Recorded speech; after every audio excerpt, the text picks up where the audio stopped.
moves, we can't ever really know what's going on.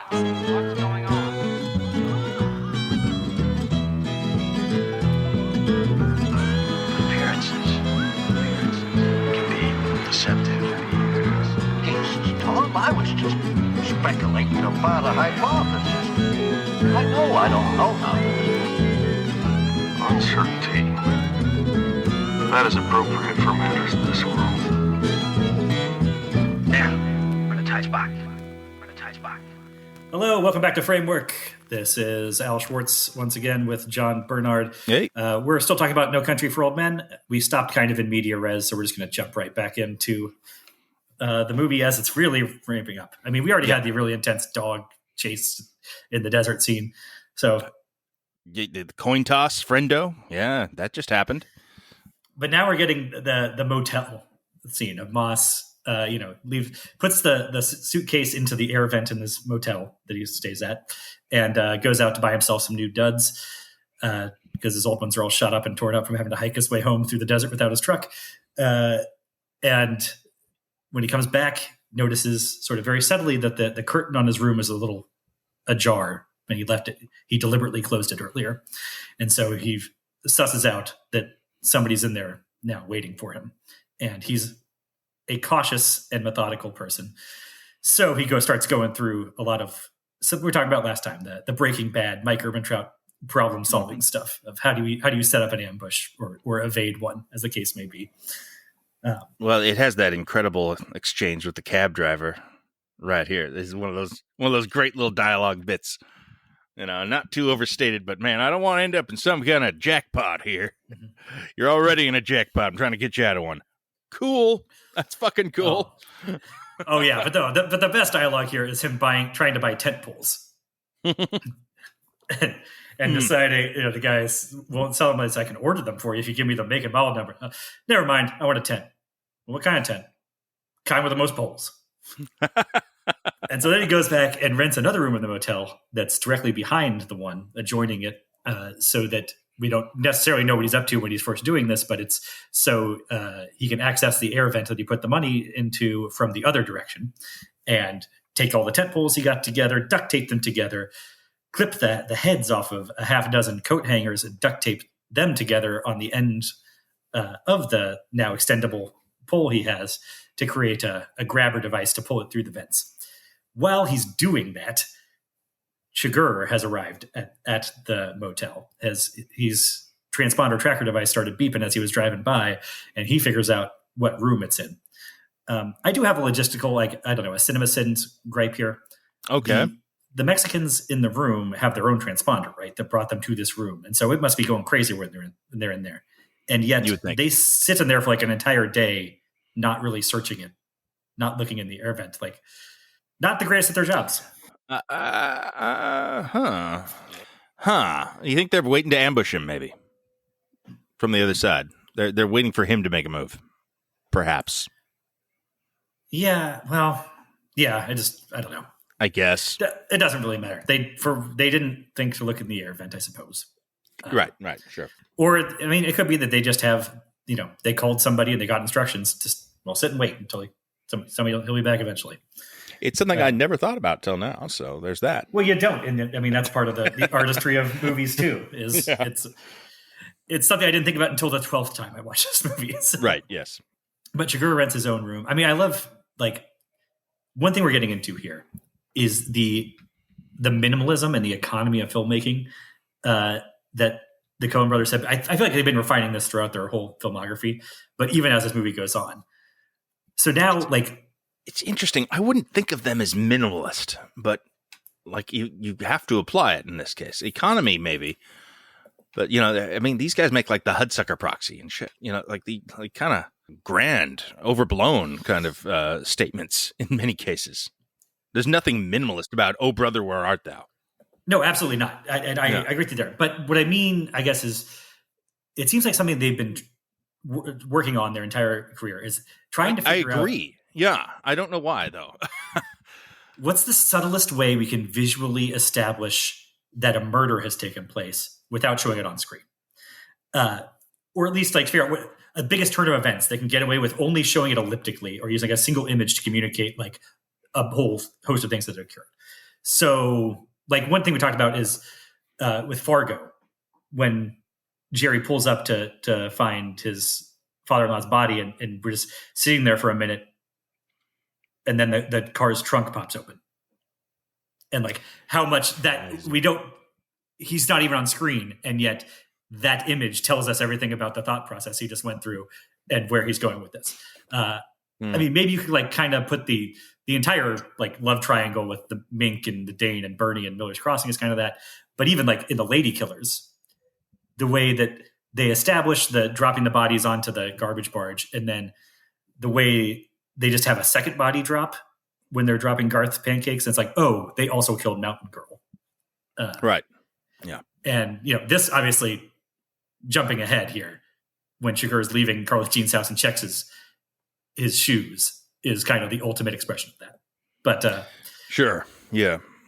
But in a way, like this whole movie feels like it's somewhat of exercise in that. I mean, you know, the spraying down the chicken feathers out of the back is another version of it leading up there. Right. But right. In this case, what I was thinking of specifically is just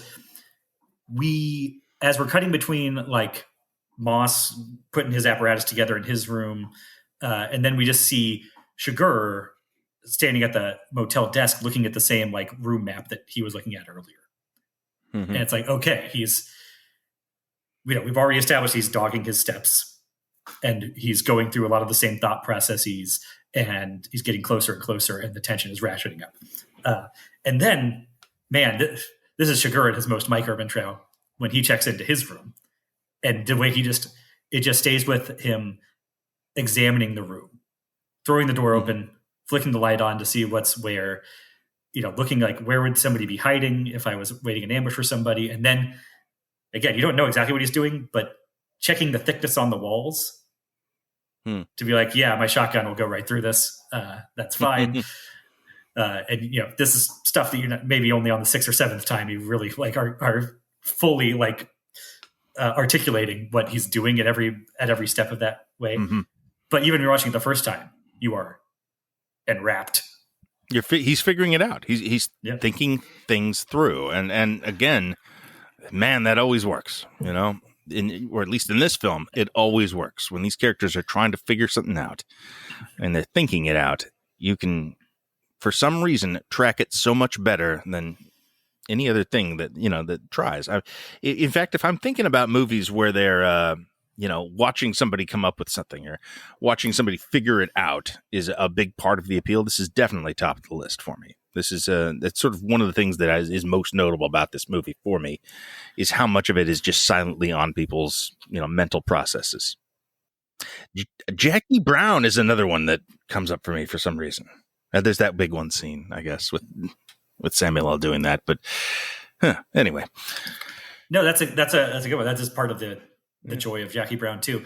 But it's like you said earlier, that is outside of this movie, not something you would cite as the Coen brothers' signature. People talk things out in their movies. The last movie we did was Tom Hanks. That's a movie about people who won't shut up. Yes, exactly. And Lebowski is kind of that way too. Oh, well, totally. But Lady Killers, you spend wishing they would shut up. That's true. Lebowski is a movie where the characters are constantly telling each other to shut the fuck up. And Lady Killers is one where the audience is sitting there asking the characters to shut the fuck up. But we never have to tell Chigurh to shut up because he does not speak much. And he storms this room. Yeah, he goes down. He gets down to his sock feet, so he does not. So in his stealth mode, takes his stun gun down there and storms in the room with his silent shotgun. We mentioned it last time.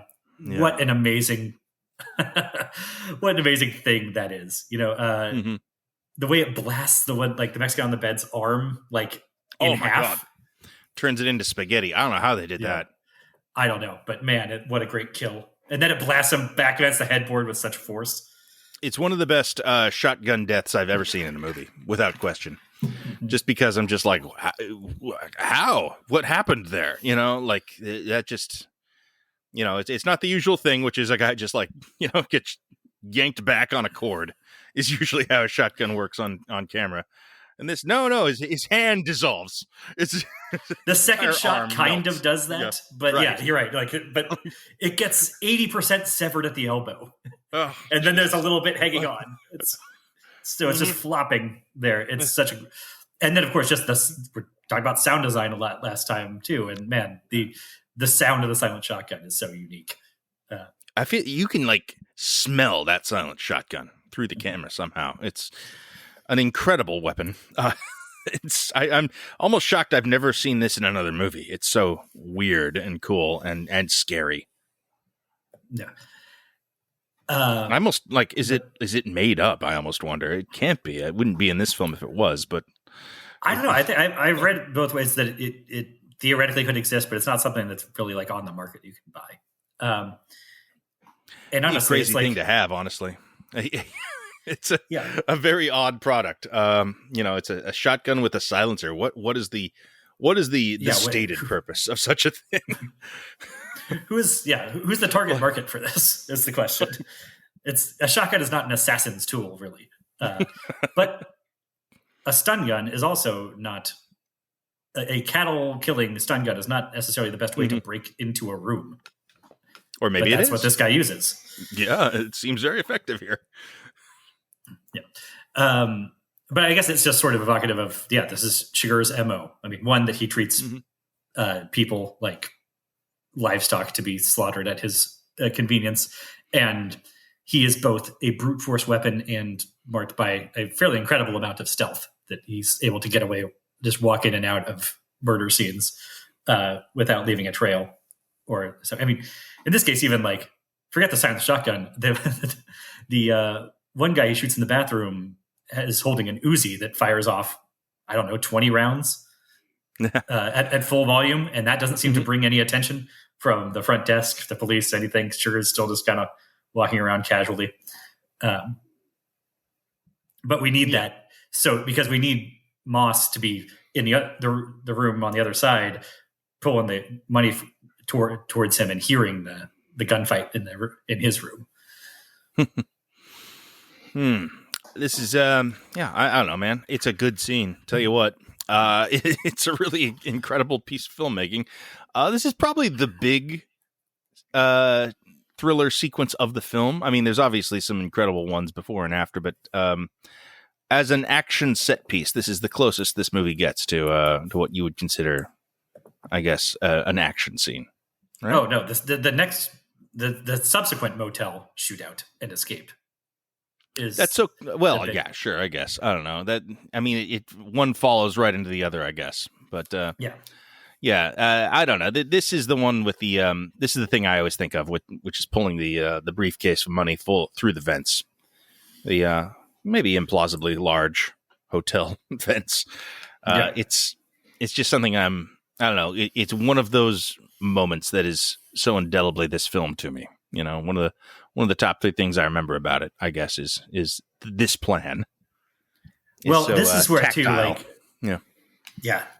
This is, I mean, again, when Breaking Bad was at its height, this is what it was doing better than anybody, is that tactile nature, the sort of smart people doing plans that are low tech enough for us to peons in the audience to follow along with, and man, like, I remember, I don't know if I don't think I mentioned this last time at all, but this is one of the best theater experiences of my life. And that's cool. It was so intense. I went opening night. It was like a sold out show. I was sitting in the front row, not ideal, but man, I have never seen a movie have an entire room full of people just on the hook and in its palm as it did by the time this sequence rolled around. Yeah, I vaguely remember my first time seeing this in the theater, and I mostly remember the very end. I would say the mix of groans and cackles that the end of this film produces. That was all timer. I remember just this because I went to this knowing very little about it. I had never read a Cormac McCarthy book. I knew the Coen brothers as the Big Lebowski guys, so I wasn't expecting them to make the most intense movie that's ever been made. And I feel like a lot of the audience wasn't necessarily signed up for a slasher movie, which this kind of is, and it had just had everybody by the short hairs, If the myself Terminator included. is, so is this. Yeah. Yeah, well, this has a lot of similarities to the Terminator. I mean, we would be the first people to That scene when he fixes himself up, do you think that is actually quoting Terminator? Do you think they are intentionally being like, like the Terminator? It's hard for me to imagine Cormac McCarthy watching the Terminator necessarily, but it is like it's so. And yet direct. he created a piece of art that probably is more like the Terminator than any other thing, including Terminator 2. Yeah, but I mean, it also, stole the gimmick from one of Batman's second tier villains, and I don't necessarily see him reading Batman comics either. But sure, I don't know. I think he's probably a little bit more omnivorous with his media consumption than we give him credit for because he has such a specific lane. I imagine Cormac McCarthy has read his share of Batman. Yeah, I think most people probably are actually, especially like artists that operate in one particular vein. It's weird to think of Ozzy Osbourne listening to anything but heavy metal, but I'm sure he does listen to reggae sometimes. Probably hates heavy metal. Right. I think so. I mean, I think you couldn't write this movie if you weren't aware of, a lot of the tropes. I mean, I don't know. I do give him credit for understanding film noir and westerns. I think film probably has a background with those. Yeah, sure. Yes, I think he's read Lonesome Dove. I'll give him that credit. But I don't know. It's hard to say. Again, it's. I still can't fully wrap my head around this not being a Coen Brothers creation, whole cloth. I've read fucking Cormac McCarthy's book, and I still can't quite believe it. Something you mentioned to me before we started recording was that you felt like watching this movie taught you how to read Cormac McCarthy. And I was like, yeah, absolutely. Mm-hmm. Yeah, he's a weird writer. Same for me. Yeah, yeah. He doesn't write books like other people. He doesn't follow grammatical rules or any of the stuff you would expect. It's just flow of consciousness sometimes. Then it's different. I had a very hard time visualizing it. I think at this point, before I read No Country for Old Men, or rather before I saw the movie, I kind of ran up against Blood Meridian a few times and failed. I was just like, wow, this isn't really doing anything for me. I'm going to put it down. And then after I saw this film, I read the book and I was just like, oh, wow. Okay. Yeah. This is visualized perfectly in No Country for Old Men, the film. So now I can kind of take that and use it on Blood Meridian, and it worked. I was just like, oh, now I see. Now I get it. Now I understand the aesthetic and what this dialect does and what this writing thing does. And I've read several of his books now. And, I kind of think No Country and Blood Meridian are the best of them. But, the Crossing trilogy still, it works in the same way as a piece of writing. Yeah, I agree with you there. We're not winning any points for originality on that take, but I think it's, Blood Meridian and No Country are pretty incredible pieces of work. So from this hotel, Moss escapes, hitchhikes to a new town and checks into a different motel. Mm-hmm. And here is where he wakes up in the middle of the night, sort of troubled by the idea of how did they track me down, and so he searches the case and finds the transponder box. And as he does, we realize through subtle clues, again, sort of the minimalism of the economy, that Chigurh has arrived there too. Mm-hmm. One of the other great bits of economy here, that minimalism is, rather than showing us the hotel clerk's body later in the sequence, just shows the cat lapping up spilled milk. And the empty front desk. Mm-hmm. Yeah. Another interesting thing about this is, as the movie goes on, we're about to talk about the biggest shootout of this movie, but right. As it goes on, the violence becomes so much less and less explicit. They've shown it so they can be like, and cut to the after effect right away. Kind of talked about that a little. The chicken coops, things like that. Mm-hmm. Yeah, and because compared to how graphic the deputy's murder is in the beginning, that I read the excerpt from, and mm-hmm. The Mexican getting his arm melted, stuff like that. Yeah. that goes away, and it's kind of like off camera, you know. Right. We don't see if he kills the guy, Stephen Root's, secretary guy in there he does. at all. Yeah. Yeah. We don't see him kill the chicken coop guy. We don't see him kill Carla Jean. These are things, Even Woody Harrelson, we kind of see, but not really. Yeah. Well, that's interesting. Yeah. Well, you know what? Well, that's an interesting it's transition fading. point. You're right. It's fading out. Yeah. It's technically on screen, but we're not seeing any of it. And that is transitioning us from that explicit, gory crime thriller stuff into the more ephemeral philosophical exercise that it's going to resolve into in the end. What does that mean? What is the purpose of that? Honestly, I think quite deliberate. Yes. I think half of it is just what I said, that the Coen brothers really like playing with this idea of how much can we, with an image, sort of like lead the audience to assume X, Y, and Z because we showed them image G. I don't know. I'm throwing that's just the lettering there. I mean, a lot of that just comes down to, sugar, like, what do you think happened? It's there's diminishing returns. So also, yeah, sure, that's true. Yeah.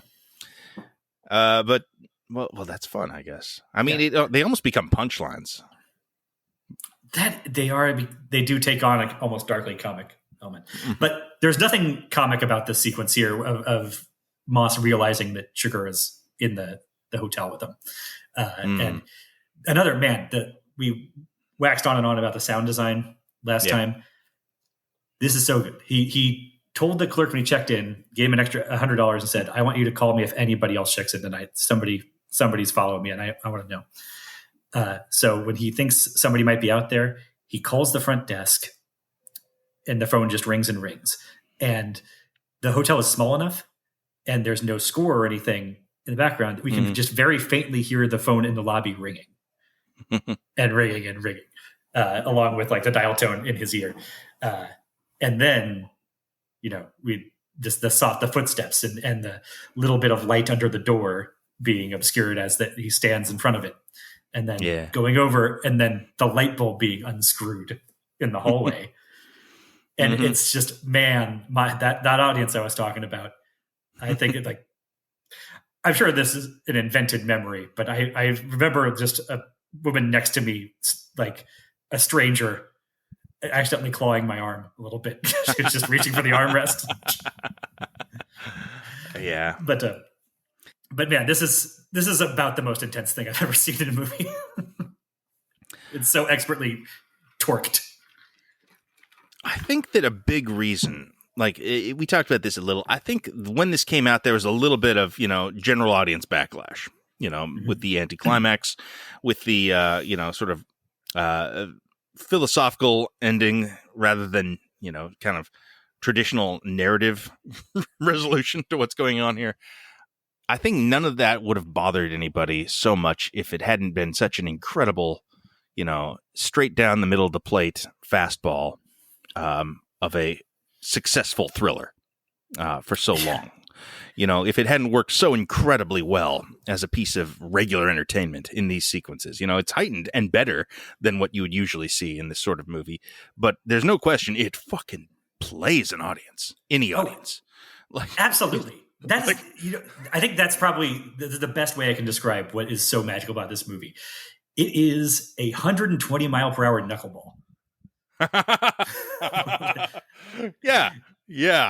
It's faster than anybody else's fastball, and yet it's also this trick play that totally fucks with you.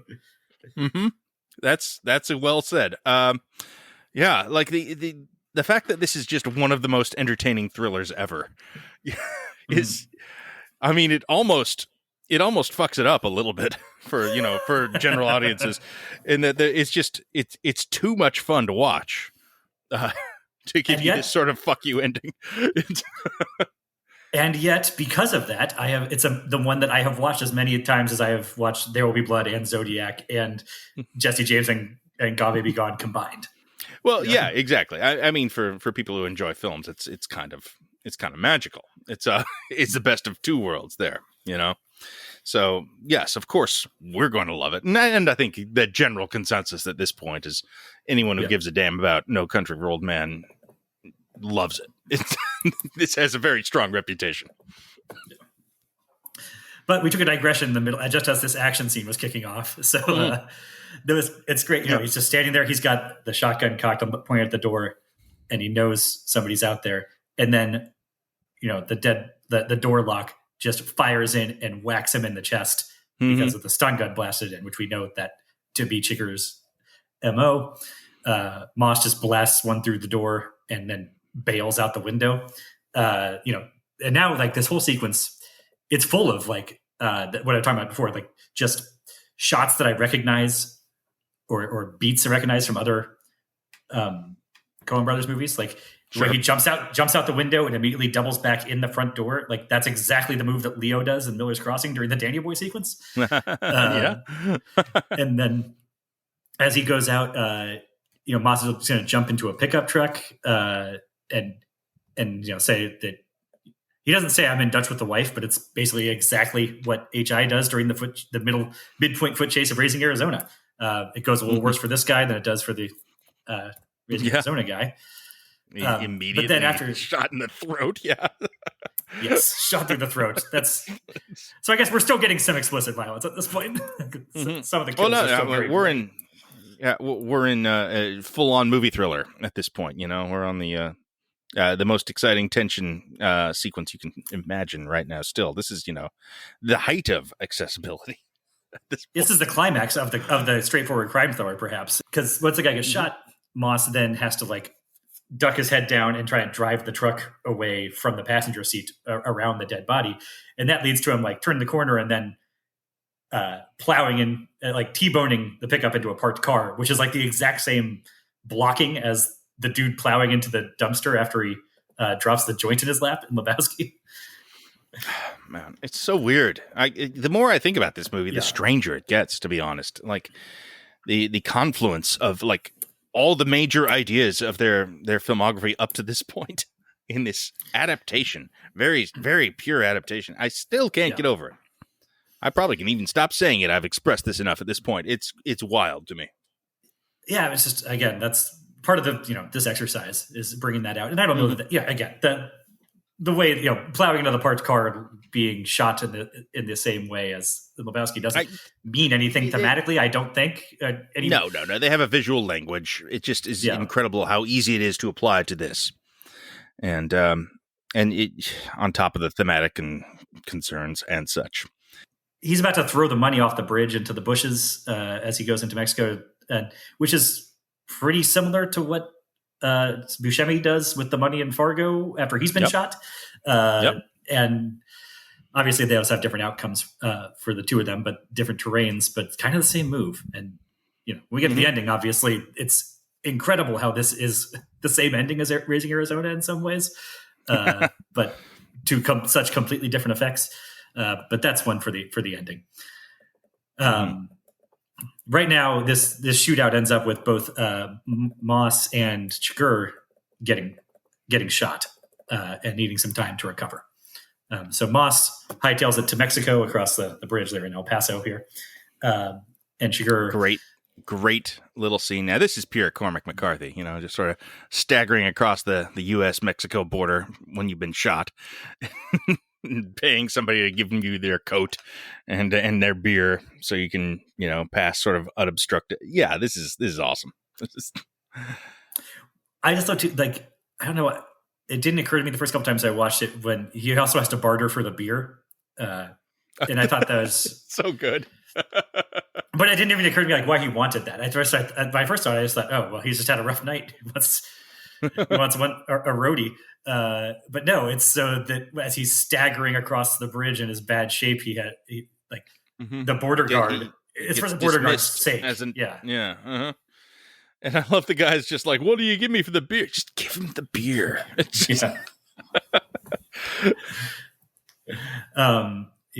So, and he wakes up getting sung to by a mariachi band.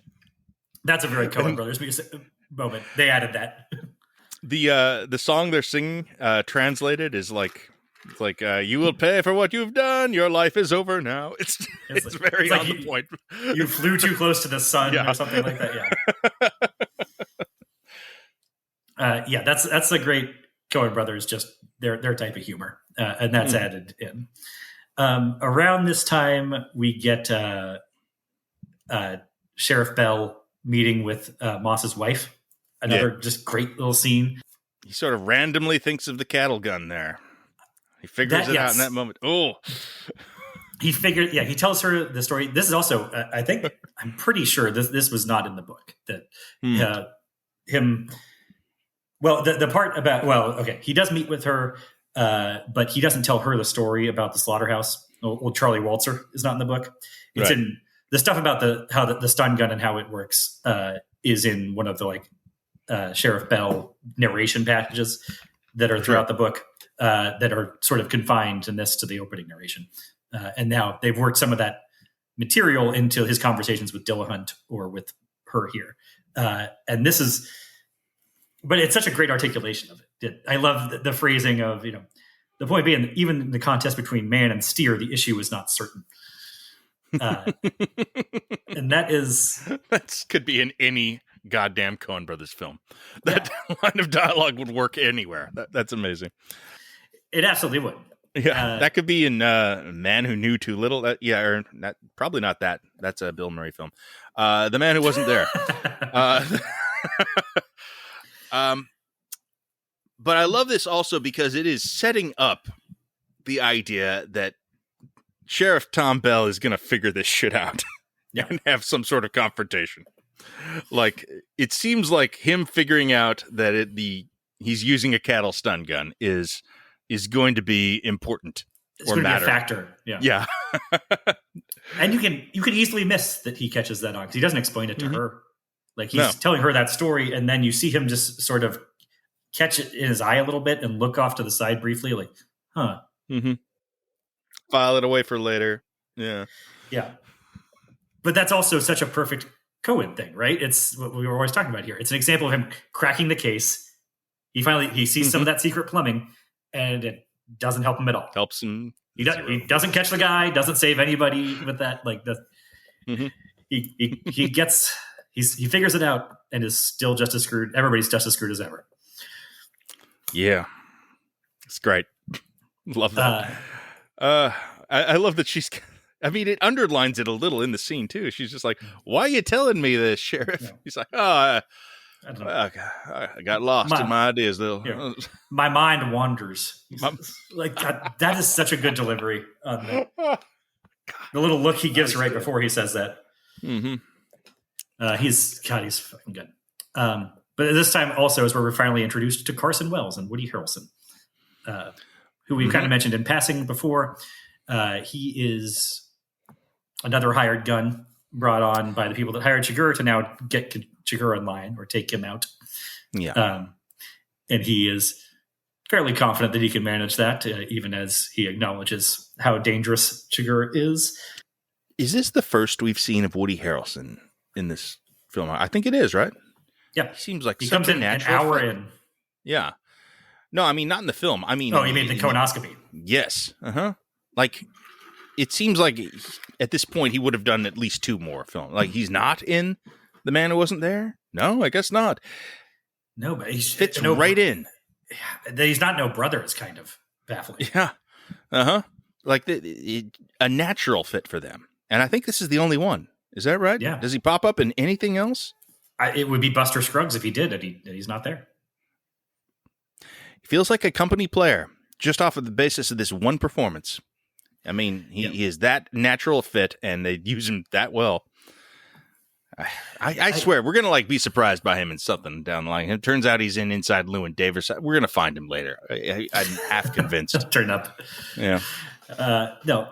So the thing I wanted to highlight here, I mean, other than the line about not wanting to waste a chair, which I highlighted last time, there's the line here where Stephen Root asks him just how dangerous is Chigurh, and Harrelson Relative says, to what? Compared to what? The bubonic plague? And that's it's an amusing, sardonic line. It's in keeping with Wells' character, but it's also a rather direct evocation of the theme that the conversation with Uncle Ellis will bring out at the end of this movie, that compared to the horrors of the past, even Chigurh's operatic evil barely registers. Yeah. Yeah. Uh-huh. it's true. It's also a trailer line, I believe. I think it was in the trailer. It's the sort of thing is like, well, he's the bubonic plague. If he were a person, almost, it kind of. I mean, I don't know. Woody kind of dumbs it down a little bit. I feel like he kind of comes out and says a few of the film's themes a little more directly than we've heard up to this point. Explains things a little bit for the cheap seats. It doesn't matter. It's great because it's Woody Harrelson. He's so effective. He's just a great actor to be in a movie. And all his scenes are awesome. They get a lot of fun dialogue. He kind of has one big one with just about everyone. It's great. He's awesome. And gives the film a little bit of a pep as it becomes a little more diffuse and everyone's in different places. Yeah. I mean, the thing is, he gets to be the most talkative person in the movie.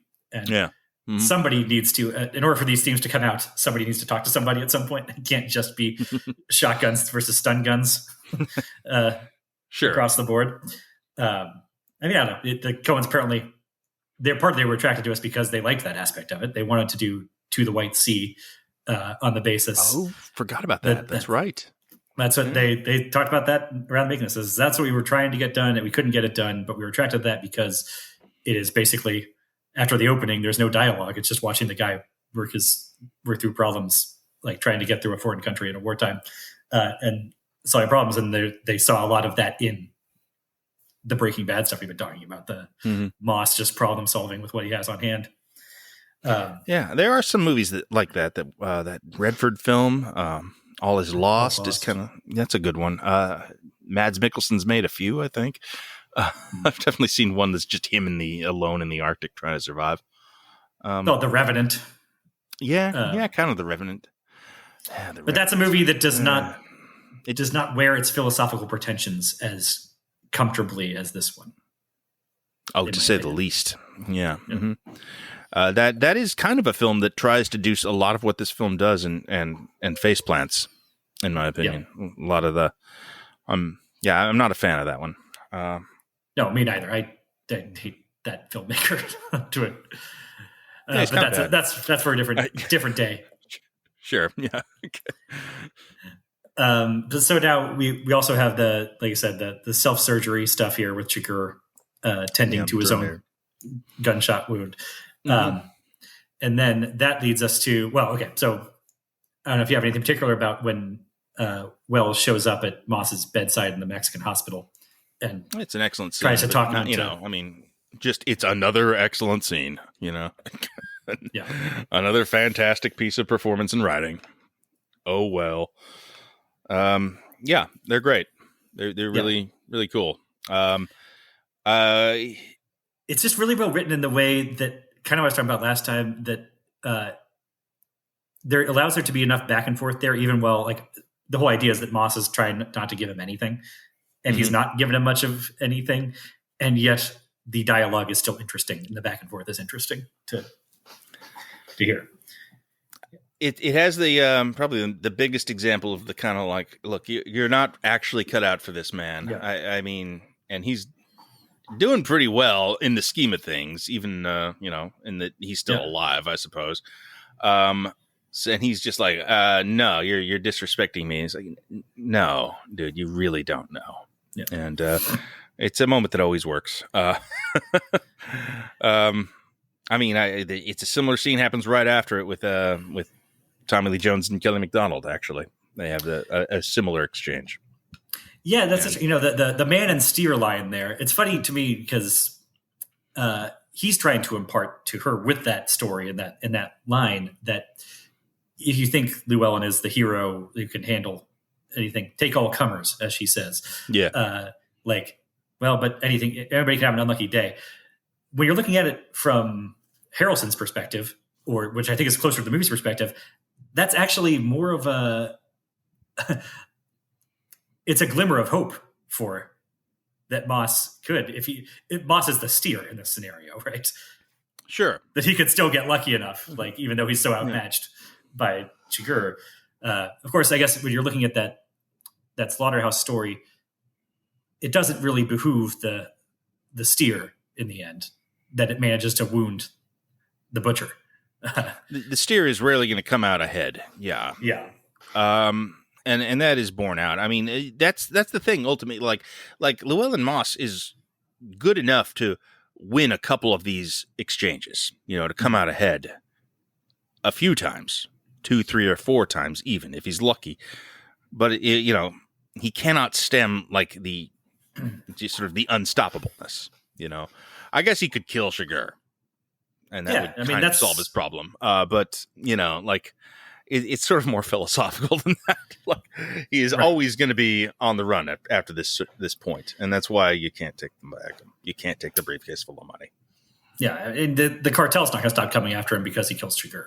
Chigurh's already a rogue agent to a degree. It's not even Chigurh who takes him and down in the end. Yeah, right. It's the other guys, and because all of his attention was on Chigurh. Right, but that's so good. What I was talking about earlier too is like the emphasis on, oh, you're so out of place here. Like, this is not a normal guy. Like, he is a badass. And to the point, if he's so out of his depth here and you can't possibly stand up to Chigurh, I'm like, how is anybody but Chigurh still alive in this world? In this case, like Moss is such a badass that how are any of these cartels, like the flunkies, the cartel flunkies that get mowed down even easier than Moss? Like, how is anybody surviving in this world? This is related to the conversation we had about Krampus a little while back. Sure, yeah. Sort of trying to figure out, like, okay, in the cosmology of this world, if nobody can survive, even an army sniper with a lot of training and being very careful, like, how is there a human population left in this world if these are the rules? Well, I mean, this gets to the whole Nemesis thing. Ultimately, Chigurh is in a lineage of the Nemesis figures in the Coen brothers film, where he is this sort of implacable, unstoppable machine that will hunt them down. An oppositional force with an unclear amount of supernatural ability. Now, I think in the end, this film is pretty explicit that there is nothing supernatural about Chigurh, but it doesn't really seem that way, even still. Like, he is, a force of nature, to say the least. He views himself as a force of nature. Yeah. He is the outcome of random chance and fate or something like that. It almost feels out of character for him, but he's so fucking nuts that, you kind of can go with it. And as such, like that's the thing he's up against, really. It's not Chigurh. It is... he's kind of thrown himself into the whirlwind by taking the money, and there's no real way out. Ultimately, this thing will catch up with him, even if it takes years. Is the sense you get, and that's a film noir thing too. Like there's no way to win. Really, the game is rigged once you start playing it. Yeah, I think I tend to look at that and think, okay, yeah, but we all die anyway, eventually. So, like, is that a reason not to play? You don't win by not playing either. Like, that's the thing. Like, maybe you should take your chance. You're a fucking welder. You're never going to see this kind of money again. And if you don't take it, you're going to think about it the rest of your life. Mm-hmm. So it's almost a curse. It's absolutely a curse. This is something we were struggling with in the Man Who Wasn't There episode too. Is the idea of what are we supposed to take away from this? Is the answer is do nothing? Like, you don't live forever doing nothing either. Fairly simple, yes. And I think that is ultimately the reason that this feels like a nihilistic film so much. Well, that and there being no organizing principle behind the way the world works, but yeah, there's definitely a damned if you do, damned if you don't kind of thing. Like, it was your bad luck to find this failed handoff. And now you're either going to be haunted by it forever, or or you're right in the you're going to have to reap the whirlwind in the other way. So yeah, it's your bad luck to find a bag of $2 million in unmarked bills. Yeah, that's. Movies have taught me nothing. I mean, if I found a bag of $2 million unmarked bills now, I'd be like, "Oh shit, what do I do?" And it would be a whole thing. I mean, search the bag for the tracking device first. Well, I mean, the only thing switch bags as fast as possible. The only thing I'm certain of is that my response to finding said bag would be largely influenced and determined by movies I have seen. Right. Yeah. But speaking of organizing principles and such, the rules of organizing this movie, we should talk about the scene now where Chigurh gets the drop on Wells back at the same hotel that they shot up earlier, and we get Woody Harrelson's death scene, which is, probably the best work of Woody Harrelson's career that I have seen. I'm not like a super Woody Harrelson scholar, but he's good. Man, he's very good. But yeah, this is among the best, no question. It's just a great scene in general, and he's wonderful in it. And it's pretty chilling. Bardem's really good in it too. Yeah, great scene. Harrelson's just so good at like being, keeping his composure, but just, just barely not pissing himself out of force of will. But that's about all I can muster. You're dead and you know it kind of scene. Those are always interesting to see, and that's this is a hell of a one. What always takes me by surprise about it is the simplicity with which Bardem gets the drop on him. Yeah, like it really is just like he happened to come up behind him. I guess he knew. He knew he was around, but Woody knew he was around too. If it had gone the other way, if he had happened to see Chigurh from behind, does the whole entire scene play out the opposite way? I don't know. Yeah, does he just shoot him in the lobby if he sees? I don't know. Chigurh is not the type that's going to be taken unawares like that, though. Or yes, probably not. But Carson Wells probably isn't either. Carson Wells probably isn't either. And yeah, a car can hit you no matter what. So yeah. Is it just that? Is that another manifestation of fate? I suppose I think Wells perhaps isn't that type of guy, except he's too right there. He's kind of busy counting the money in his head about how quickly he sussed this out. There was another scene too of him retracing steps from Moss on the bridge and sussing out what happened before. Another one of those scenes we talked about last time of just watching another character go through the same place that somebody else has been before and figure out what they did. Yeah, and yet it's always compelling. But this, this is probably, I don't know, this might be Bardem's best scene in the movie to me, even more than the Friendo scene. Like just this, like you said, this is the ultimate Coen nemesis. Mark Strong was like almost had this part. Because when Bardem was like maybe not going to be able to do it, they like had called him up and he was like ready to get on a plane to come do this. And you could see how Mark Strong would work in this role, right? Yeah, totally But would work. It's so different. Yeah, it's like it's very much more straightforward in its menace with him, I think. Whereas Bardem brings this kind of sideways oddity to the role. Mm-hmm. That I like that very much. Yeah, like Mark Strong kind of just plays bad guys, or guys who have the energy of bad guys. Yeah, Bardem, this is kind of an outlier for him. In a way that he plays a grotesque and, I guess he plays bad guys, but, he's as likely to be the hero or to be the romantic lead or what have you. So this is to see him play just an oddball like this. He plays always kind of bracing. Yeah. There's something alien about him. Like, I think in this scene, he asks him, I think sort of the key question of the movie is he's holding the shotgun on. He says, let me ask you this. If the rule you followed brought you to this, of what use was the rule? And I imagine Mark Strong doing that scene and he's burning holes in Carson Wells with his eyes. It's just like pure intensity. But Bardem has this perverse glee in it. Yeah, that playful. Is way worse.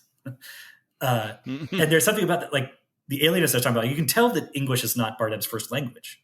But it's less, as it comes across here, it's less that Chigurh is a native Spanish speaker than that like human speech does not come naturally to him. Yeah. Trying to suss out his whole, like where he comes from is pretty interesting. And I think having a Spanish actor playing the role does make him harder to place, like he's not Mexican, despite the Southwest setting and the name Anton Chigurh, like you get no help from that. That's so by design. So he's kind of just come from who fucking knows, and that is really cool. Really cool. I think something else that helps here, Bardem, he's not an ugly man. No. But his face is weirdly shaped. Mm-hmm. And this page boy haircut brings that out. I mean, they do make him look as weird as possible. Yeah. Yeah. No question about that.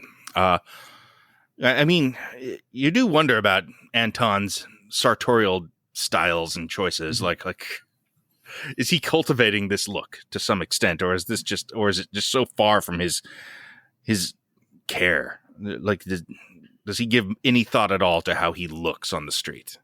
Either yes or no. I'm still either makes sense, but he's so unreadable in that way. Like as a human, like the human choices he's making are, those are what are mysterious. You understand the logic of it all, but like, does this guy have sex? I don't think so. No, I don't think so. Like, what is he going to do with the money? Like, what's his deal? It's always kind of opaque. Yeah. So another great just sound design element here is they're having their stare down kind of, and then the phone rings, and that is so jarring. No matter how many times you see it, it makes you jump. And another just great beat of Woody Harrelson's performance is this sort of like, oh, Jesus Christ, like, because he thought that was the shotgun going off when the set went off and that he was dead. And then he got to hold on a little longer. And but only a little longer because he lets it ring like 3 times and then just blasts him unceremoniously, kind of off screen, facing away from us. We just see the back of the chair. With that incredible silenced shotgun. Yeah. Yeah. And then now he's talking to Moss on the phone because Moss was calling to make a deal with Wells. And we get him, Anton sort of watching the blood pool on the floor and coming near his boots and lifting his boots up off the ground to avoid it, because this is an important point, I guess, to establish that he is particular about getting blood on his boots. Well, sure. Yes. He didn't wear them into the motel massacre when he shot the guy's arm off either. But that's just one of those other things that they're going to put to use here shortly. I think that I feel like that's entirely purpose. The visual language of that is the purpose. I mean, obviously, you seemingly can just throw any number of sort of gimmicks and mannerisms at Chigurh, and he can withstand them all somehow. That is purposefully so we can have the Kelly MacDonald thing at the end. Yes, but it's also just so during this phone conversation, we have something else to cut to and to look at that is sort of visually interesting and unsettling. And so it works in the moment too. It's not one of those things where you look at that, and even with your poison movie nerd brain, and go, okay, that's setting up something for it. It's not one of those shots in a Christopher Nolan movie where it's like, okay, we're going to cut back to that slow motion shot 3 more times throughout this movie, and then that's going to be the final shot of the movie is going to be ending on that image of whatever Alfred just in the Einstein cafe. and Oppenheimer shit talking Robert Downey Jr. Absolutely, yeah. No, it makes sense in the moment. It is not like planting something, and yet it is going to have a payoff. Chigurh, the plot wise, Chigurh promises that if Moss doesn't come and give him the money immediately and give himself up, he will go kill his wife. It's the best deal you'll get. Yeah. And Moss tells him to eat shit and hangs up. I love this, like that line is like, I'm going to make you a special project of mine. It's just like, sit down, dude. So he is now tells his wife to get out of Dodge from her mother's house.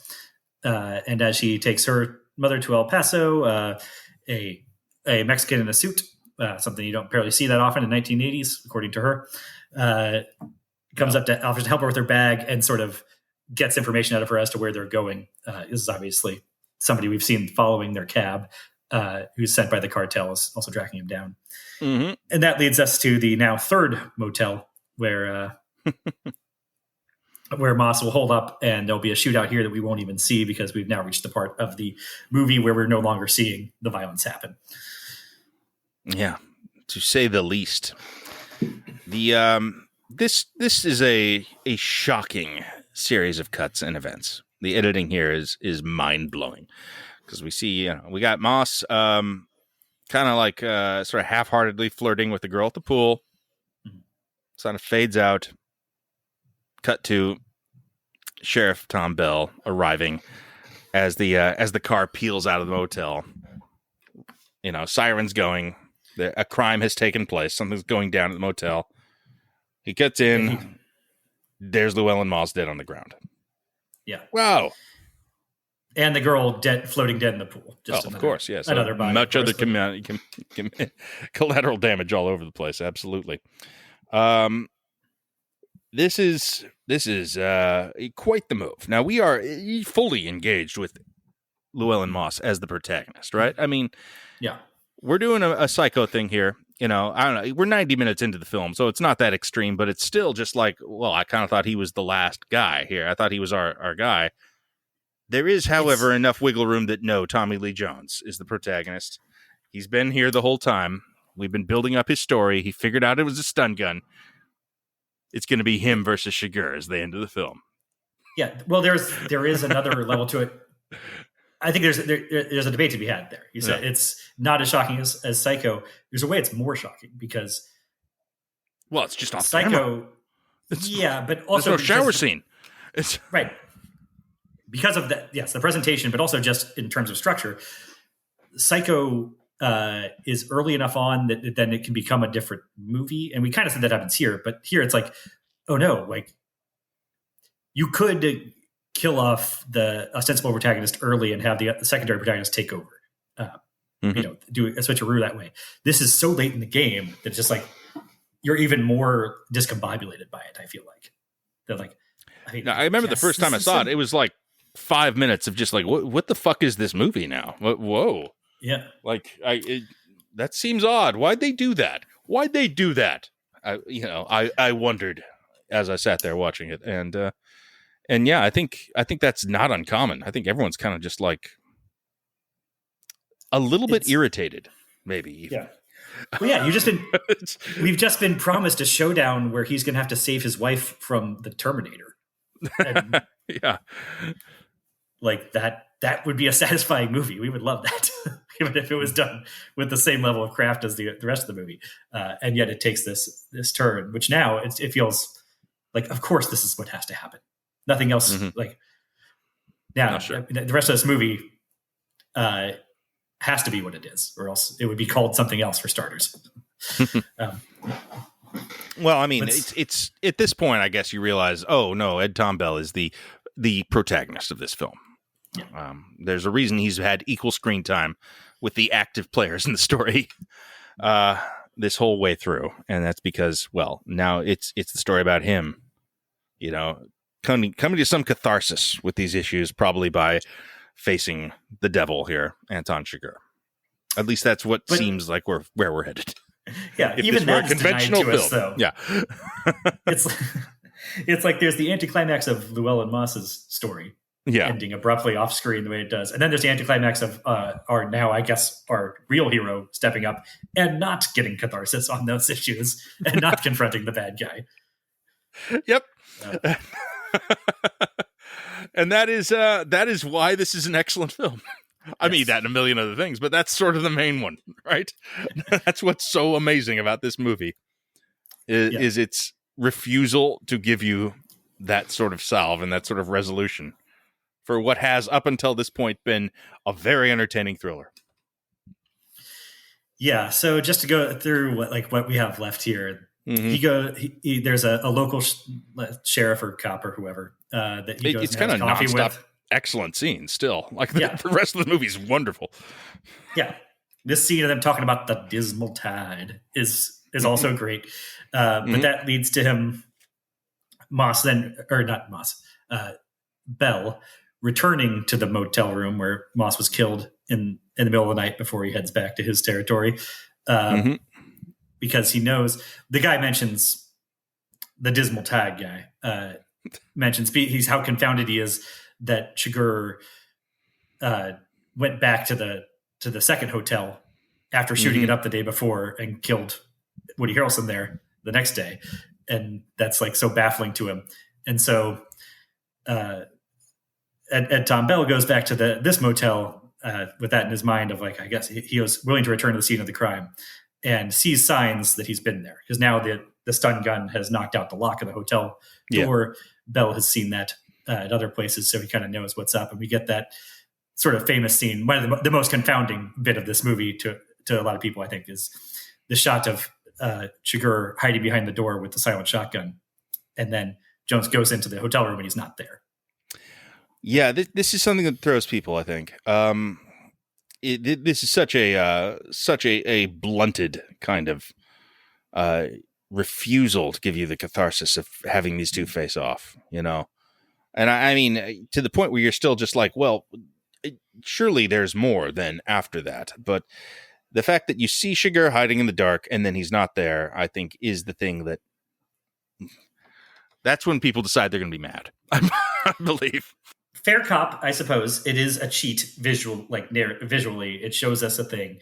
It's not just like, some people say like, he was actually in the room next door or something. And that's what they were showing us. But no, because they show us looking him down, like see a reflection in the shot out door thing. It's really cool, actually. It is cool, yes. But it is more about just the specter of Chigurh and how he's now like, this is what Tommy Lee Jones can't face anymore, why he's going to retire in the following scene is that he cannot face the prospect of Chigurh being under every bed and behind every door as he goes about his life. Mm-hmm. Yeah. I mean, it's not as one-to-one as just being, scared of the unseen, though. I mean, it's what he philosophically represents hiding in wait. No, he doesn't back away from that door and drive away. No, not at all. He goes in, but he's probably relieved when Chigurh's not there. Of course. Well, and also kind of disappointed in himself. He has the measure of Chigurh. He's maybe the only character. Well, no, that's not true. Carson Wells does, but for all the good it does, right? But maybe Ed Tom Bell is more in touch with the implications of Chigurh than everyone else. Sure. I mean that is his arc. That is his entire quandary in the film, I suppose. And because of that, no, nothing because of that. There's nothing because the whole point is there's nothing because of that. Like, congratulations, you figured it out. Won't help you. Fate is implacable and random, and it's chaotic and horrific, and you can't really do anything to stop what's coming. No, it's just going to happen. Yeah, wrestle it down to the point where you can have a showdown with it, even if it's one where you would lose. You can't nail it down that hard, that concretely.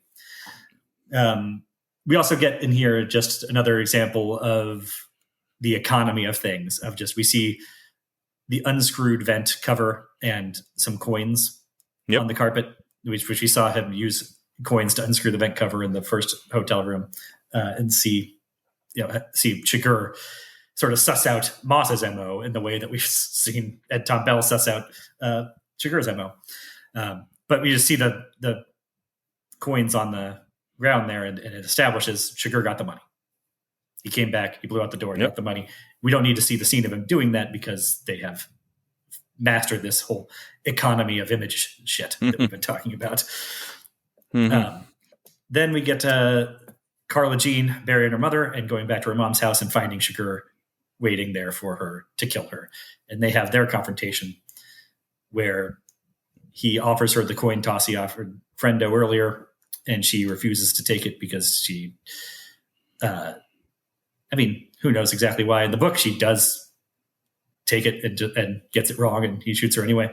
Well, technically, we don't see what happens. She might take it. She just kind of says, like, I'm not going to pick, but we don't actually see the resolution because we're doing that spare thing at this point. Yeah. And it is potentially a way for the Coen brothers to like honor her, give her a little more dignity to her sort of moral stance there. Than I always think that, Carson Wells. I always think that, but they do give him the last word, which is like, she says, like, it's not the coin, it's you. And He she says, well, Coin got here the same way I did. And well, unless you consider, do you consider the car wreck the last word? Not as far as Carla Jean is concerned, Yeah. but yes, that is, of course, the last word for Shigur. Although, I mean, in a sense, it might show him, that, yeah, he's subject to all the vicissitudes of fate as well, but, he wins the coin flip there, is the thing. Like it does work out for him.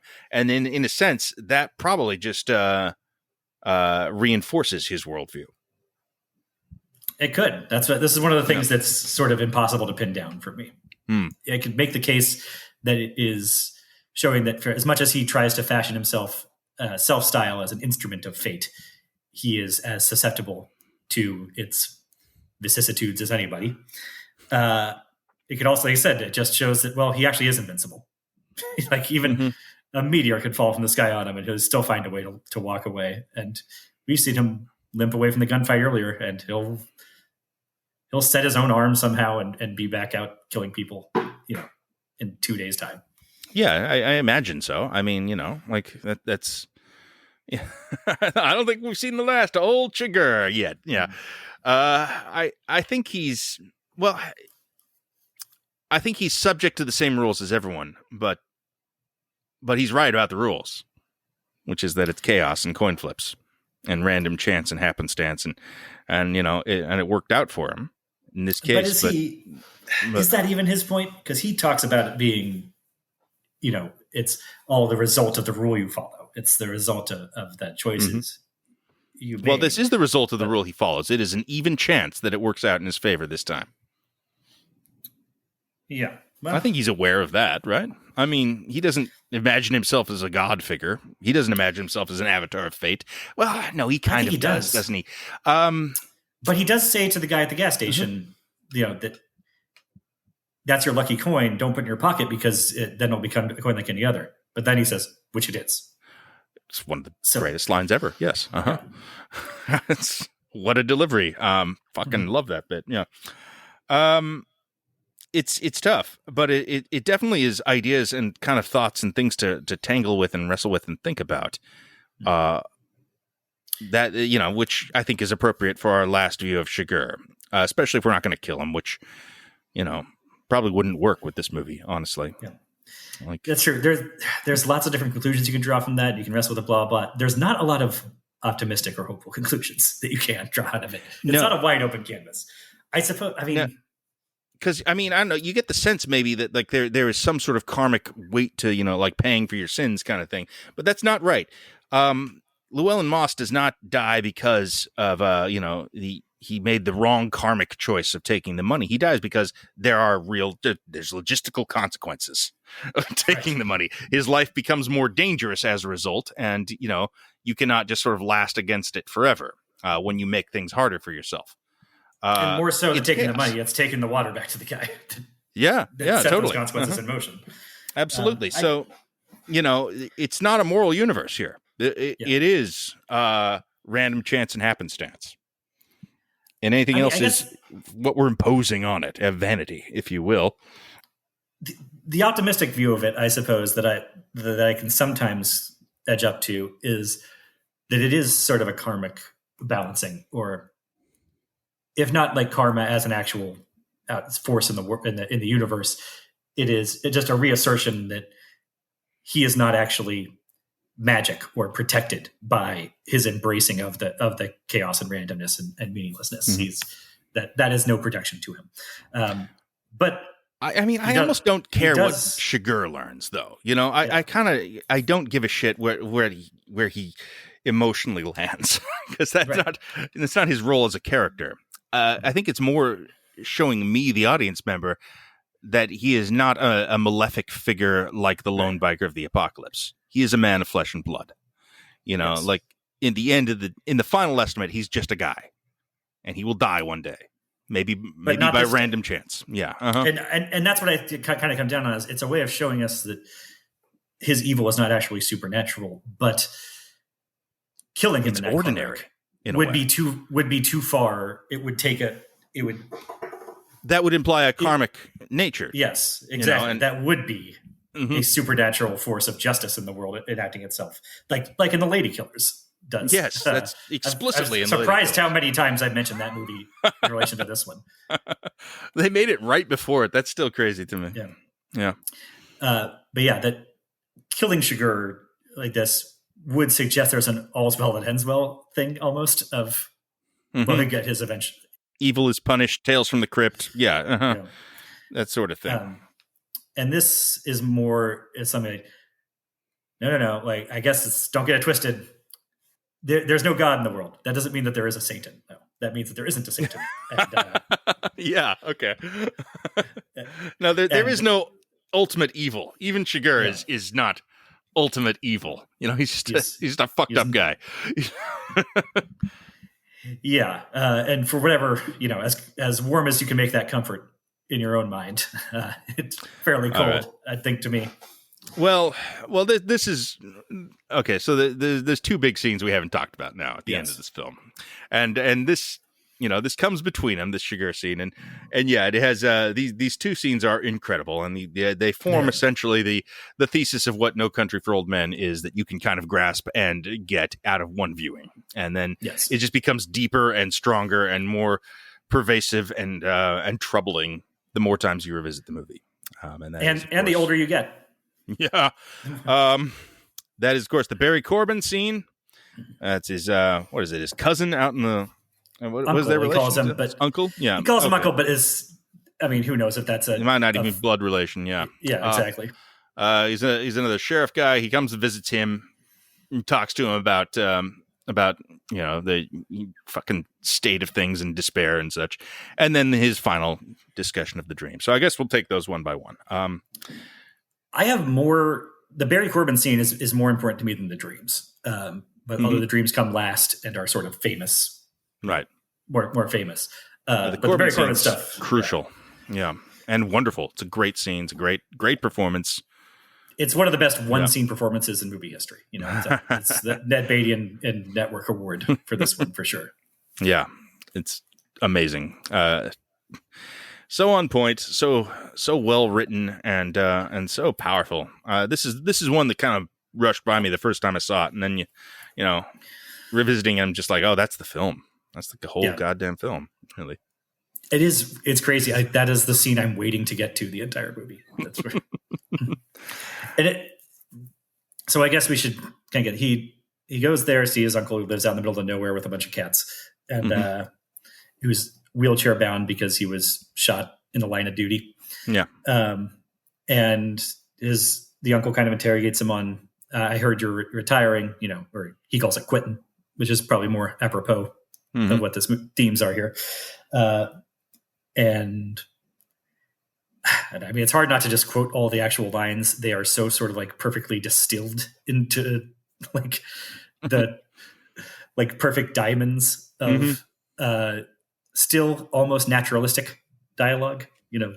It doesn't feel like he's visiting a prophet out in the wilderness of some sort that only exists as a screenwriter's convention. But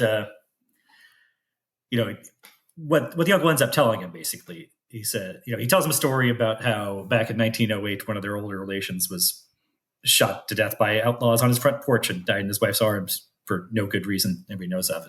And says, like, what you got ain't nothing new. This country's hard on people. You can't stop what's coming. Ain't all waiting on you. That's vanity. And that's the part that stuck with me for the most over the years, is that idea. Good. Yeah. It's really something. Yeah. But it's what I'm having trouble with right now. So this was like, I think this is, again, like philosophically, what this movie had a great impact on me for was this idea of that's vanity, that thinking that the world is ending with you. There's a line, there's a line in a Wilco song that I know that says, every generation thinks it's the end of the world. And I think that's true. And I think for a long time, I felt more it's part of growing old, I guess. Everybody starts freaking out, thinking the world's ending when it's really just changing. Right. And it's aesthetics more than it is the actual like underlying moral structure of the universe that's shifting under your feet. Now, as I'm getting older, that feels less true. Well, it's an interesting time to talk about this. In the period before Donald Trump takes office in January. You know, it is a time to kind of take stock of where things are headed and what kind of world our small children are going to be inheriting. So, you know, yeah, we're becoming older men, me and you, in a very explicit and direct way that can be defined. So these are natural questions to ask.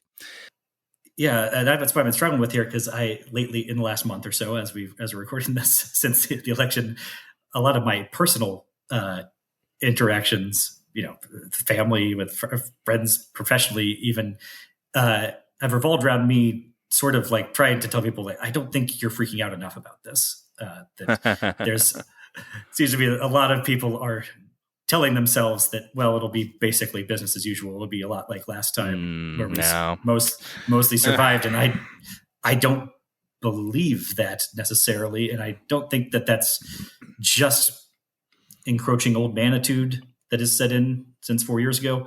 I think I have more solid reasons for saying, no, that's differences on the ground that I hope that they're all right and I'm being overreacting. But that'd be great. I kind of share your frame of mind, though. Yeah, I know. We agree a little too much on this podcast sometimes. Mm-hmm. But the other thing that struck me really this time, in relation to that, and now watching it for the first time since I had kids, is that this is a very childless movie in its nihilism and its despair and all that. And like the idea that, yes, that everybody, to me, was notably childless in this movie, that Tommy Lee Jones and his wife don't have children, that Moss doesn't have, and Carla Jean don't have any kids. And if they did, this would take on a totally different scenario, because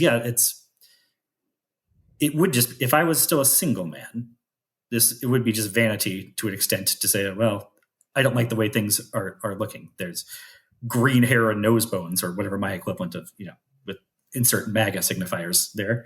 And I don't like that as much as when I was younger and more comfortable. And that would be more vanity. But so like the thing of Barry Corbin, when he says, you know, that talked about the guy who shot you died in prison, and Jones asks him, what would you have done if he got out? And Corbin says, oh, nothing. You know, all the time you spend trying to get back what's took from you, more's going out the door. And eventually you just try and get a tourniquet on it. And I'm like, that is actually a really good sort of summation of the, you know, there's a whole genres of movies about the futility of revenge and all that, but that puts it in such a plain and practical sense. But it would be much different if it had been the guy who shot his wife or his child. Yeah. Like that. Sure. Mm-hmm. Then it would not just be vanity. If Tommy Lee Jones had kids and he was worried about what this changing world meant for their future, that mindset would not be as steeped in vanity. It's something else at that point. It kind of has to be that way. Well, I mean, I think maybe in a historical context, it is vanity, though. Vanity, you know, beyond oneself, perhaps. You know. But it's still, you know, self-interested in the sense that you're worried about your kids. I believe, and I mean, the more I'm coming to, you know, kind of wrangle with being the age I am at this time in the world, is I think the years like that basically, I mean, to put it in specific terms, post World War II to 9/11 was kind of an unprecedented time of plenty and peace in America, despite all the upheaval and things and civil rights and, you know, like all the things that happened were still happening concurrently with an outrageous number of people kind of having more self-determination and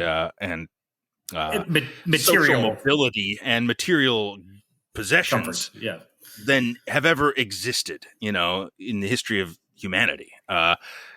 We're kind of, our natural state is a lot more desperate and a lot more defined by, well, like massive trends population wise. And, you know, I guess you get a sort of a great men version of it from history books, but, you know, the truth of human existence has been, you know, hundreds and thousands of millions of sort of unexamined lives of quiet desperation, right? I mean, And- that's the state of us.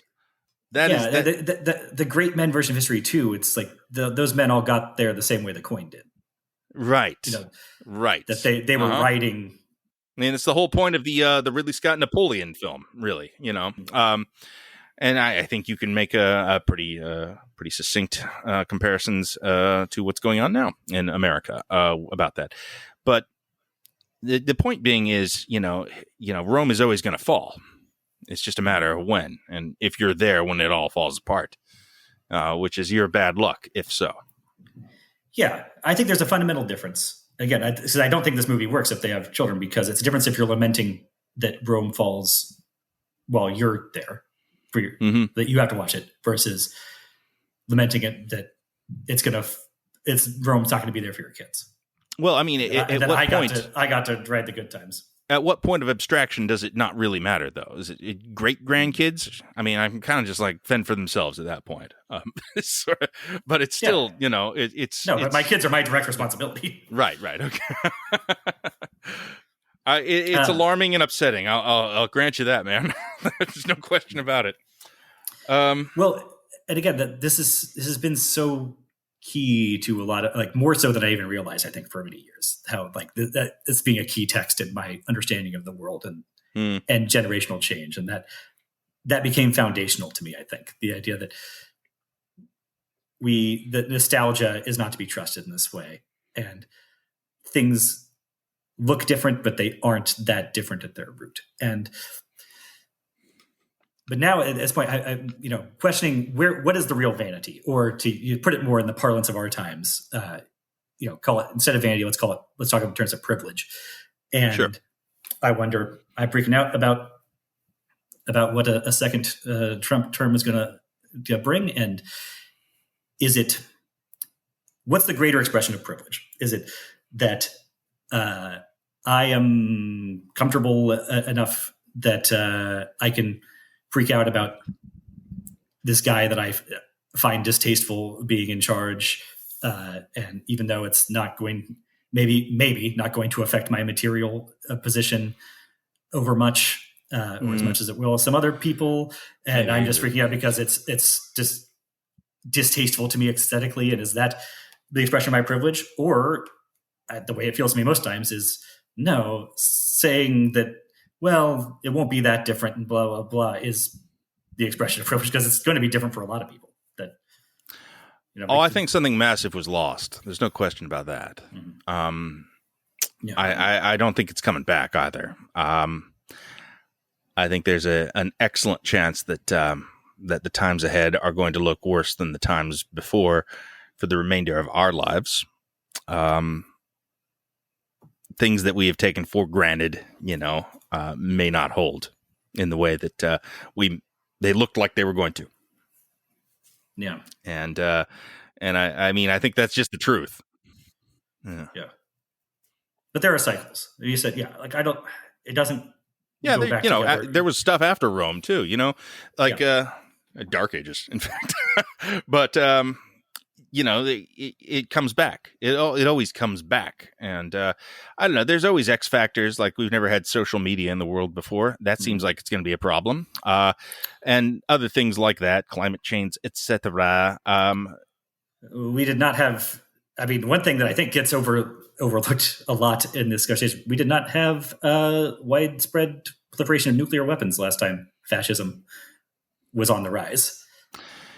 Yeah. And that has a much more irrevocable quality to it than the conventional wars of the last century.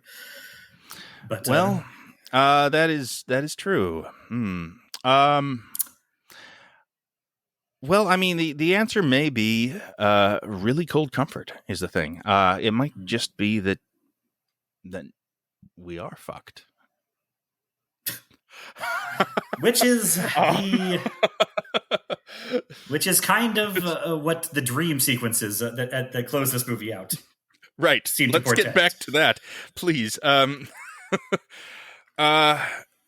mean, I love this because it is kind of just like, I mean, paired with the Barry Corbin scene, this is kind of about our relationship with our parents, and the world that we have been conditioned to be part of. Mm-hmm. I think where this ultimately lands is like, I think the movie begins with him lamenting, like, what would the old timers have done in our times? How would they have dealt with this? How would they didn't used to carry a gun back in the day, and now things have changed. And I think where this lands is kind of like, it was always fucked up. It was always fucked up.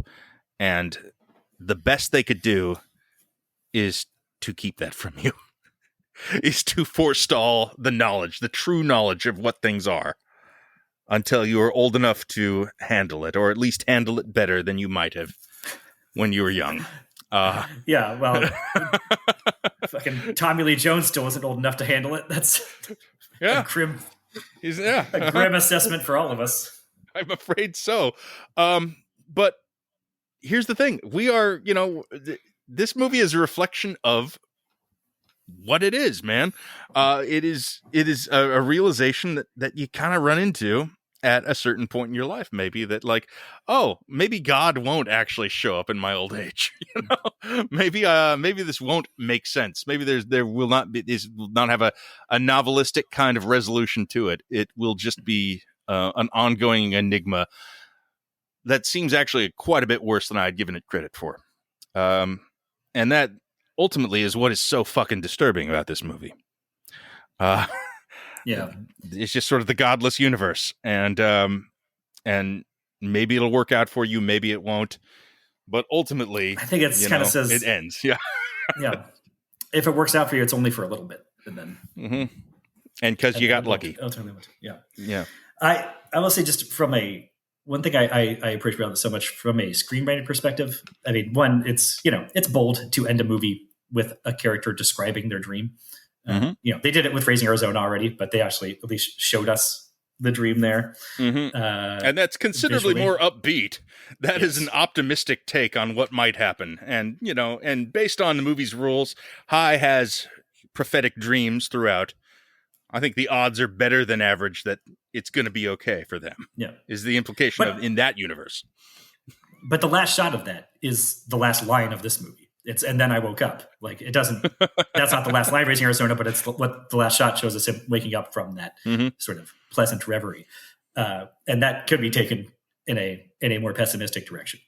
Here, they're just reliant on Tommy Lee Jones and those bags under his eyes to do everything, all the lifting. And you get that just brutal cut to black on, and then I woke up. And then a slow fade in of a ticking clock. But and the audience just screaming. I remember it's so incredible. Wow. What's I'm really enamored with from a screenwriting perspective here is the idea that he has two dreams. It's not the one that everybody remembers. This one where his dad gave him money and he loses it. Yeah. And for me, like a screenwriting rule would say you don't need to. Cut the one that's not much of anything, but no, there's something so much more real and organic about, kind of two vaguely thematically related dreams. And of course, the night, they kind of both revolved around my dad. That's sort of how people operate, and it gives it a verisimilitude, just a hint of it, even as we're in, fairly representational space here, but. That just makes it land a little harder when that last little. I mean, it's weird to call it a gut punch because it is done so softly, but it is also the most brutal punch ever in a way. Well, it's not delivering them, like, and everything's fucked. The end. It's not doing that. It's more of an elliptical kind of just like, and I used to believe my dad would be there for me when I got home. And I don't. Yeah, and that's it. It's just, it's wistful. It's sort of a reverie of itself. It's not unlike what the Nicolas Cage is saying at the end of Raising Arizona. It just acknowledges it to be a fantasy in a way. It's just sort of I don't know if it was ever true at all. Well. Yeah. It's pretty rough, but it's also one of the best endings of all time. I mean, I don't leave this feeling exactly sad. I'm kind of feel just like, woo, wow, that was cool. Yeah. Then I think about it, I get sad. Right. It's maybe you should feel sad, but it's just such a full artistic expression that you're satisfied in a way that it's like you got a full meal, even though there is all this anticlimax, and the ultimate lesson you're supposed to take is that it's all meaningless. There's also, it's just so perfectly composed.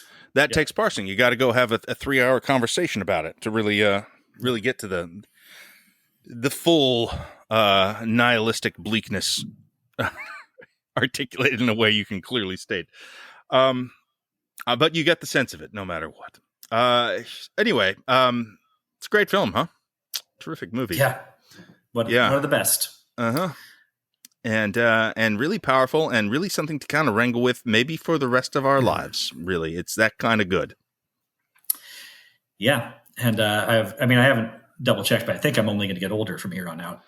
Yeah. I mean, this is kind of cathartic for me, despite it, its deliberate intentions not to be, in the same way a horror film is. It is exercising bad thoughts in a way, dealing with fears, dealing with haunting philosophical ideas that kind of persist, as you get older, as you're watching the world change around you. This is a way to kind of organize them, maybe. Yeah. And it's also wildly entertaining. There's a lot of great performances. It's funny at times. So there is that. Maybe there's something almost like it's perversely life affirming. How? Well, it's an idea that is, it's something that occurs to you as a human, and you have the shared experience of seeing, Cormac McCarthy and the Coen brothers express it. They're kind of masters of the craft of expressing stuff through stories. Here's something that they're showing you on the inside and giving it a bit more shape. It's a bit more holdable, a bit more manageable, a way to contend with these dark thoughts. Even if the movie is a life and it's all about how ultimately there is no reward in the end, there's no, afterlife, there's no cosmic justice. It's all a big nothing sort of, but also there's something affirming about how still going through the paces of that life, the scenes of this movie are still very engaging and entertaining to watch. And maybe that's the only glimmer of light coming out from that horn is that, it's all terrible and meaningless, but it's also quite a ride nonetheless. I mean, that's if that gives you comfort, absolutely. That's what I'll take for today. Oh man, this has been a pleasure. This has been great. We really landed in the darkness here at the end, and I think that's appropriate for a No Country for Old Men discourse. So we did our job, I suppose. Yep. That should be the end, right? That's the end. Okay, cool.